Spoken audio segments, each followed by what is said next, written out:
lições. E aí vamos chegar na lição 2, que tem uma série de comentários interessantes aqui, com certeza.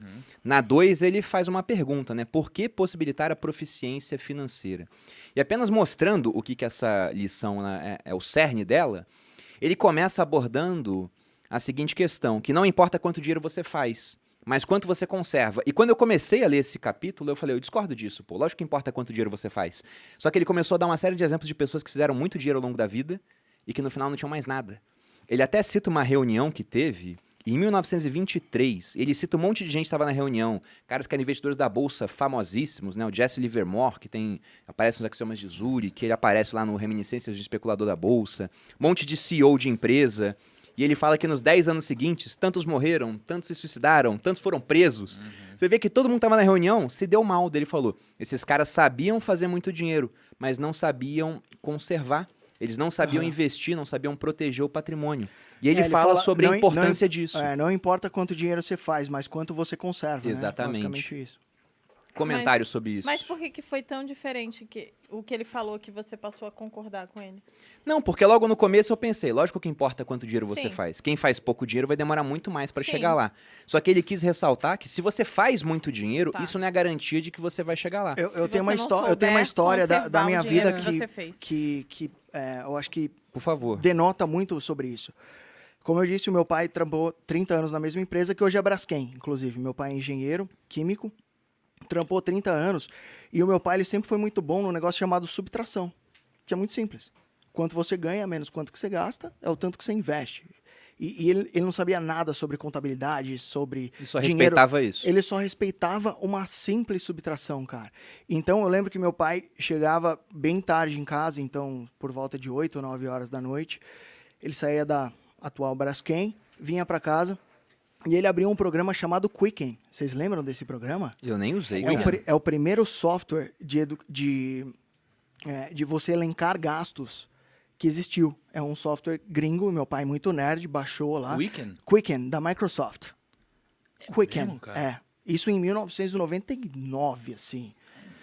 Meu pai, ele sempre foi muito avesso ao risco, ele sabia que ele ganharia um teto ali. Eu posso só colocar uma frase do Kiyosaki aqui na lição 6? O podcast acho que é meio que seu. Não, pra poder elencar isso que o seu pai fazia. Você falou que seu pai era um cara que ele ganhava X, gastava menos que X, investia a diferença e de uma maneira simples, não era sofisticado pra caramba que ele fazia. O Kiyosaki, ele fala aqui, tudo que você precisa para alcançar o sucesso financeiro é matemática simples e bom senso. Para ele era muito simples, ele sabia que ele tinha um lugar que ele poderia exercer na empresa dele lá, chegar, sei lá, gerente, por exemplo, e ele fez uma conta de menos, cara. Só que eu lembro que ele juntava todos aqueles papeizinhos de cartão de crédito, não sei se vocês lembram. Antigamente, quando você passava a maquininha, vinha aquilo lá. Ainda vem se você pedir. Ainda vem se você pedir, mas antes era o único comprovante que você tinha. E ele juntava todos dele e da minha mãe, e ele parava todo dia, a primeira coisa que ele chegava, falava boa noite e tal, e chegava lá e fazia uma conta de menos, porque ele dividia mais ou menos o tanto que ele ganhava, dividia por 30, e ele não podia gastar em um dia mais do que ele ganhava. Ele seguiu isso durante 30 anos. Aí hoje eu vejo e falo, putz, meu pai nunca ganhou muito. Mas foi mais exemplo que teu pai fez. Né? Mas ele tem um Meu pai fazia coisa parecida também. Meu pai tem um apartamento em Riviera de São Lourenço, velho. Um negócio que, tipo, não sei como é que ele fez aquela porra. É que meu pai Na verdade, eu sei. Ele usou a subtração durante 30 anos e conseguiu acumular patrimônio. E hoje o que ele tem de renda passiva em renda fixa, inclusive, pai, precisamos rever isso, ele consegue se virar muito bem, cara. Tanto que quando eu me fudi no Joesley Day, que eu era trader, foi o primeiro cara que eu liguei. Falei, pai, preciso de 30 pau. Falou, tá bom, por quê? Falei, por causa disso. Lascou a bike, caiu a corrente aqui da bike, fudeu. E ele me fez uma TED ali de 30 pau na hora e continua vivendo totalmente simples. O meu pai é o Barsi versão Santo André, assim. Até hoje, cara. Ele anda de metrô até hoje. Ele só tem uma porra de uma BMW que eu dei pra ele. Depois eu me arrependi, porque eu queria... Quando a bolsa cai, eu falo, pai, vamos vender aquela BMW, pai, vamos botar na bolsa.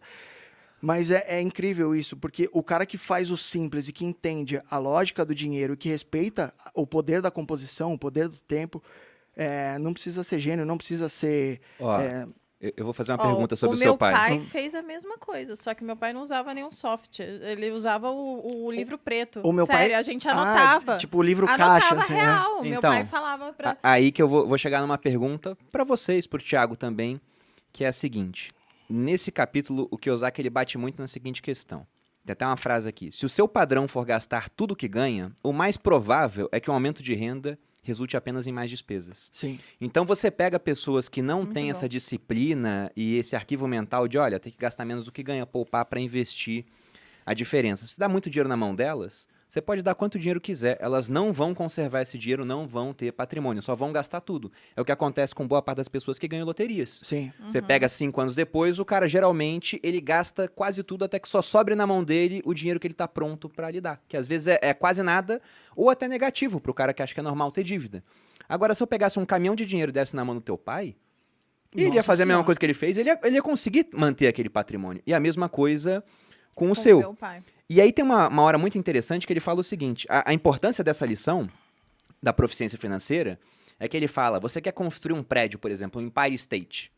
Para você construir um prédio, um arranha-céu, igual ao Empire State Building, você tem que primeiro cavar muito nas bases, né? Tem que fazer uma fundação sólida. Sim. Aí você pode ter um prédio grande. O que boa parte das pessoas tenta fazer na vida é o seguinte. Fundação de 15 centímetros, não é? Exatamente. Elas aprendem que, por exemplo, tem que empreender. O cara não tem educação financeira nenhuma. A fundação dele é 15 centímetros de concreto acima do chão. Aí ele constrói uma casa, tudo bem. Uma casinha sustenta. Você tenta começar a construir um prédio, não vai virar o Empire State Building, vai tombar, vai virar uma torre de Pisa, na melhor hipótese, né? Porque ela pode simplesmente desabar. Então ele fala, educação financeira tem que estar na base. Porque com essa base, aí sim você consegue construir grandes prédios. Excelente, cara. E eu acho que isso tem tudo a ver com a educação.